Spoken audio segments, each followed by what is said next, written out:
झांसी के medical college में इस समय हैं हम, जहां पर 10 बच्चों की मौत की प्रशासन पुष्टि कर चुका है, लेकिन बहुत सारे आरोप ऐसे लग रहे हैं कि संख्या छुपाई जा रही है। समाजवादी पार्टी के तमाम जो युवा कार्यकर्ता हैं, नेता हैं, यहाँ परिजनों के साथ आ बैठे हैं मेडिकल कॉलेज के गेट नंबर 2 पे। पुलिस प्रशासन भी मुस्तैद है, पीएससी की कई कंपनियां भी मंगा चुकी हैं, लेकिन सबसे बड़ा सवाल कि आधी रात में घटना के 4 घंटे के अंदर इस बड़ी घटना को हुए 4 घंटे भी नहीं हुए थे, ट्विटर पे तीसरे नंबर पर ट्रेंड कर रही है देश में झांसी की ये घटना। लेकिन इसके बावजूद भी अधिकारियों की आओ भगत में, मंत्री जी की आओ भगत में यहाँ चूना डाला गया था।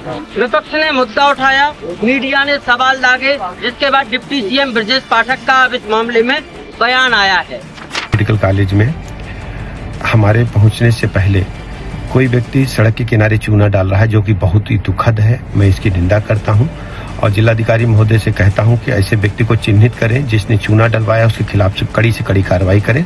हम इसे बिल्कुल स्वीकार नहीं करेंगे। डिप्टी सीएम ब्रजेश पाठक ने इस पूरे मामले को गलत बताते हुए जिलाधिकारी को ऐसे व्यक्ति को चिन्हित करके कार्रवाई कराने की बात कही है, कार्रवाई करने की बात कही है। तमाम समाजवादी पार्टी के लोग यहाँ हैं और सबसे बड़ा समाजवादी पार्टी के लोगों से सवाल ये है कि घटना बड़ी है, निंदनीय है, दुखद है। जिन लोगों ने अपने लोगों को खोया है, सरकार ने मुआवजे की बात भी की है, डिप्टी सीएम ने कहीं ना कहीं कार्रवाई की भी बात की है और 3 प्रकार से जांच की बात की है। यदि आज भारतीय जनता पार्टी की सरकार नहीं होती उत्तर प्रदेश में, समाजवादी पार्टी की सरकार होती, भगवान ना करता ऐसी कोई घटना हो जाती, लेकिन हो गई है, आपकी सरकार में हो जाती, तो आप क्या करते इस समय? हमारी मांग, मैं रोहित सिंह बारिछा और मैं माननीय अखिलेश यादव जी का सिपाही हूँ और हम लोग जो 10 बच्चे मृत हुए हैं उन बच्चों की माताओं के साथ हमारी कोई मांग नहीं। हम कोई राजनीतिक इधर विषय लेके नहीं बैठे हैं, ना मुद्दा लेके बैठे हैं। हमारी बस जिला प्रशासन से एक ही मांग है कि जो बच्चे मृत हुए हैं उन बच्चों को सौंपा जाए। तो हमारी जब प्रशासन क्या बोल रहा है, जब प्रशासन से ये बात हुई तो प्रशासन कह रहा है कि डीएनए रिपोर्ट होने गई है और वो डीएनए रिपोर्ट 1 महीने बाद आती है। मैंने कहा नहीं, मुझे 24 घंटे में रिपोर्ट चाहिए। 24 घंटे में दीजिए, आप 1 दिन में दीजिए, 2 दिन में दीजिए दो, लेकिन 1 महीने बाद मांग की जा रही है। तो मेरी सिर्फ एक ही मांग है कि मेरी जो माताएं इधर बैठी हैं उनके बच्चे सौंपे जाएं। कम से कम उन बच्चों के अंतिम समय में तो उनकी माँ उनके साथ हो और अंतिम संस्कार उनका अच्छे से कर सकें, उन बच्चों को देख सकें अंदर क्या कमियां हुई, किस कारण कमियां हुई। पूरा तो प्राइवेटाइजेशन कर दिया है मेडिकल। हमारी सरकार में प्राइवेटाइजेशन नहीं था, हमारी सरकार में माननीय अखिलेश यादव जी के सामने ये पीछे आप देखिए, ये इतनी बड़ी बिल्डिंग जो दिखाई दे रही है वो माननीय अखिलेश यादव जी की सरकार में बनी हुई। तो हम आप जो कह रहे हैं कि हमारी सरकार में अगर हो जाता तो किस भी सरकार में हो सकता है। केवल एक है, बड़ी घटना है, वाकई में दुखद घटना है। सवाल दागना हमारे लिए, आपके लिए बहुत आसान है, अपन कुछ भी कह सकते हैं, लेकिन अपने पास भी प्लान होना चाहिए ना। प्लान अपने पास कुछ नहीं है, हम अपनी माओं के साथ में हैं। हमारी बस एक ही जिला प्रशासन से मांग है कि जो बच्चे मृत हुए हैं वो बच्चे वापस हमारे सौंपे, हमारे बच्चे उन माओं को हमारे बच्चे सौंप दिए जाए। वो माँ अपने अच्छे से बच्चों के कम से कम अंतिम समय में रहे और उनका अंतिम संस्कार कर सके। हमारी एक ही मांग है, हमारी और ब्रजेश पाठक जो डिप्टी सीएम है उत्तर प्रदेश के, उनसे मांग है कि वो इस्तीफा दे और वो इधर आए सुबह और 5 बजे चोरों की तरह उधर से चले गए। क्यों चले गए? अगर आप सच्चे थे तो इन माओं के साथ में खड़े रहते, इन माओं के साथ आज रहते कि हम आपके साथ हैं, आपकी जो भी बच्चे हैं वो हम बच्चे आपको देंगे और बच्चों को आपको देने का काम करेंगे। लेकिन नहीं, चुपचाप आए और जिला प्रशासन के और चुपचाप चले गए। क्यों चले गए भाई? अगर आप सत्य थे, आप सही थे तो आप माओं के साथ कभी खड़े होते, आज हम लोग इधर क्यों बैठे होते? अगर वो लोग सुबह ही माओं को अगर उनके बच्चे सौंप देते तो आज हम लोग क्यों बैठे होते? अच्छा, अभी आप लोग चर्चा कर रहे थे, झांसी डीएम साहब ने, कमिश्नर साहब ने 10 नवजात की मौत की घायलों की अभी तक संख्या नहीं आई है। 55 बच्चे इस वार्ड में भर्ती बताए जा रहे हैं। आपको क्या लगता है जो संख्या बताई जा रही है जिला प्रशासन की तरफ से, वो कितनी सच है या कुछ अभी? बिल्कुल सच नहीं है, बिल्कुल सच नहीं है, बिल्कुल सच नहीं है। पूरे 55 बच्चों की ये माताएं बता रही हैं और अंदर भी पता किया है कि पूरे 55 बच्चों का पता नहीं है। है। ये प्रशासन से भी मेरी खुद बात हुई है, ये कह रहे हैं कुछ जिला ललितपुर में है, कुछ इधर टहरौली में है, कुछ झांसी में है, कुछ वात्सल्य हॉस्पिटल प्रमोद गुप्ता जी जो हॉस्पिटल है उसमें है। तो कैसे हम कैसे मान लें कि वो बच्चे भी मृत हैं या जीवित हैं? हम नहीं मानते। उन बच्चों की आपको 55 बच्चों की पुष्टि करनी होगी और उन बच्चों का प्रमाण देना होगा या डीएनए रिपोर्ट देना होगा या उन बच्चों की पुष्टि करनी होगी कि वो बच्चे हमारे। कल रात 10 बजे से हम भी आपके ही साथ हैं। हमने यहाँ पे देखा बहुत सारे परिजन ऐसे थे जिन लोगों ने ये कहा कि उस समय जब आग लगी तो वहाँ पे मेडिकल प्रशासन के 1-2 लोग थे और जितने भी परिजन थे वो जाके उन्होंने उनकी मदद की और बच्चे उठा के बाहर लाए। एक परिजन या 1-2 परिजन तो हमें ऐसे मिले कि उनने अपने बच्चों को लेके बाहर पुलिस प्रशासन को दे दिया, नर्स या डॉक्टर को दे दिया, उन्होंने उसे शिफ्ट कर दिया। 11 बजे तक, 12 बजे तक, 1 बजे तक, 3 बजे तक और 5:30 बजे तक जब तक पाठक जी नहीं आए और जब तक आज पाठक जी नहीं चले गए तब तक यही कहते रहे कि अभी रुक जाओ, जांच चल रही है, सब स्वस्थ है, सब सही है। किसी को बताया नहीं और जिस आदमी ने अपना बच्चा बाहर मेडिकल प्रशासन, नर्स या डॉक्टर के हाथ में दिया हो, आज आप उससे कह रहे हो कि आपका बच्चा है ही नहीं।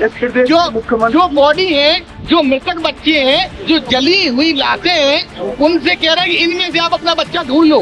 जिसने अपने हाथ से बच्चा खुद वहाँ से निकाल के सुरक्षित बाहर दिया हो, आखिर उनका बच्चा कहाँ चला गया? आखिर ये कर क्या रहे हैं? छुपाना क्या चाहते हैं? आपके वार्ड में 69-70 जो भी बच्चे थे, आपको काउंटिंग करने में कितना समय लगता कि कितने बच्चे मृतक हैं, कितने बच्चे कौन से प्राइवेट हॉस्पिटल में, कौन से सरकारी हॉस्पिटल में? आप क्या चाहते हो? कितना समय लगेगा? मुख्यमंत्री और नहीं तो हमारे बच्चों को जो 10 मृत बच्चे हुए हैं और 45 जो जीवित बताए जा रहे हैं और बच्चों की पुष्टि करें, नहीं तो दोनों लोग इस्तीफा।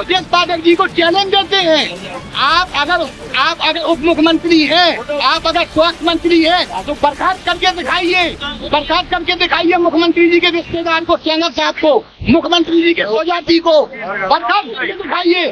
जान जाएंगे उसी दिन। आरोप है, तमाम सवाल हैं, लेकिन इन सवालों के बीच एक सवाल कहीं ना कहीं जायज है कि जो झांसी की महारानी लक्ष्मीबाई मेडिकल कॉलेज के प्रिंसिपल साहब हैं, यहाँ करीब 1 दशक से जमे बैठे हैं, लंबे समय से बैठे हैं और आरोप ये भी है कि झांसी के जो तमाम मेडिकल कॉलेज में डॉक्टर हैं वो खुद के निजी अस्पताल चला रहे हैं, लगातार निजी अस्पतालों में सेवाएं दे रहे हैं। झांसी के डीएम से लेकर commissioner, DIG, SP city, SSP, क्या इन अधिकारियों को पता नहीं है क्या कुछ चल रहा है? कम से कम प्रशासनिक, पुलिस को नहीं लेकिन कम से कम प्रशासनिक अधिकारियों को तो पता रहना चाहिए कि झांसी के मेडिकल कॉलेज में जो सरकारी डॉक्टर हैं, सरकारी तनख्वाह पे पल रहे हैं, बच्चे पाल रहे हैं और अपने ऐशोआराम कर रहे हैं, उन्हें निजी हॉस्पिटल चलाने में आखिर क्या मजा आ रहा है? क्या पैसा कमाने के लिए झांसी के महारानी लक्ष्मीबाई मेडिकल कॉलेज को भूल जाएंगे? यहाँ सेवाएं किस प्रकार हैं, यहाँ की हालात किस प्रकार हैं? क्या ये सब चीजें देखने के लिए अलग से किसी को अपॉइंट करे सरकार? ये तमाम सवाल है और सबसे बड़ा सवाल यही है कि प्रिंसिपल साहब यहाँ कब से जमे बैठे हैं, इनके लिए अब तक सरकार क्यों नहीं सोच रही? वही समाजवादी पार्टी के लोग अब आरोप लगा रहे हैं। आरोप बहुत है, सवाल बहुत है, लेकिन इन सवालों के बीच एक चीज ये भी अब निकल के सामने आ रही है कि मेडिकल कॉलेज के जिस नीकू वार्ड में ये पूरा हादसा हुआ, ये अग्निकांड हुआ और इस अग्निकांड में करीब 10 बच्चों की, 10 नवजात शिशुओं की जान चली गई अग्निकांड में, वो वर्ल्ड क्लास बताया जा रहा है। अब ऐसा कैसा वर्ल्ड क्लास कि आग लग गई और आग ने विकराल रूप धारण कर लिया, लेकिन इसके बाद भी किसी को कोई अता पता नहीं चला, ना कोई फायर सायरन बजा, ना कोई फायर सिस्टम काम किया। आखिर कैसा वर्ल्ड क्लास नीकू वार्ड था मेडिकल कॉलेज का? इस पे अब सवाल जरूर होंगे, इस पे जांच पड़ताल भी होगी। तमाम चीजें निकल के सामने आ रही हैं, जांच पड़ताल में और भी नई चीजें सामने आएंगी और कहीं ना कहीं त्रिस्तरीय जांच की डिप्टी सीएम बात भी कर चुके हैं। मजिस्ट्रेटियल जांच होगी, जिला प्रशासन की भी जांच होगी, शासन स्तर से भी जांच होगी, लेकिन क्या ये जांच के बाद कोई कार्रवाई अमल में लाई जाएगी या फिर कुछ दिनों बाद इस मामला के ठंडा होते ही जांच को भी ठंडे बस्ते में डाल दिया जाएगा? तमाम प्रकार के सवाल हैं। आज मामला गर्म है, ताजी घटना है, बहुत सारे लोग परिजनों के साथ हैं क्योंकि दुखद घटना है, लेकिन कल कौन इनके साथ होगा कल क्या जांच ठीक से होगी? क्या कोई जांच को देखने वाला अधिकारी कर्मचारी भी होगा? क्या कोई कार्यवाही भी होगी या फिर ठंडे बस्ते में मामला चला जाएगा? सवाल सिर्फ इतना है और ये देखने लायक होगा।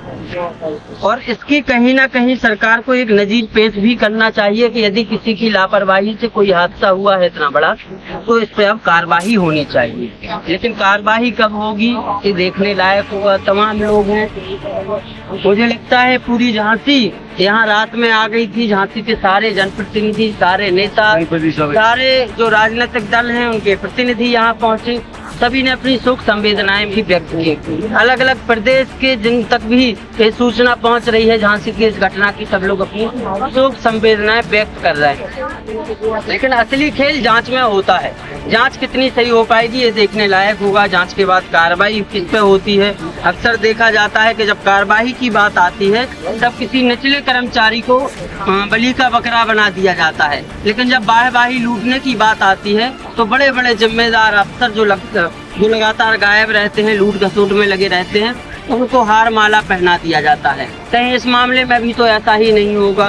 क्या वाकई में दोषियों पे कार्रवाई होगी और कार्रवाई कब होगी? ये बड़े सवाल हैं। हालांकि और क्या कुछ हुआ इसको लेकर अलग अलग कई लोग अपनी अपनी प्रतिक्रिया दे रहे हैं। बुंदेली वार्ता से जुड़े रहिए, हम इस मामले पर आपको आगे भी अपडेट देते रहेंगे। बहुत बहुत धन्यवाद।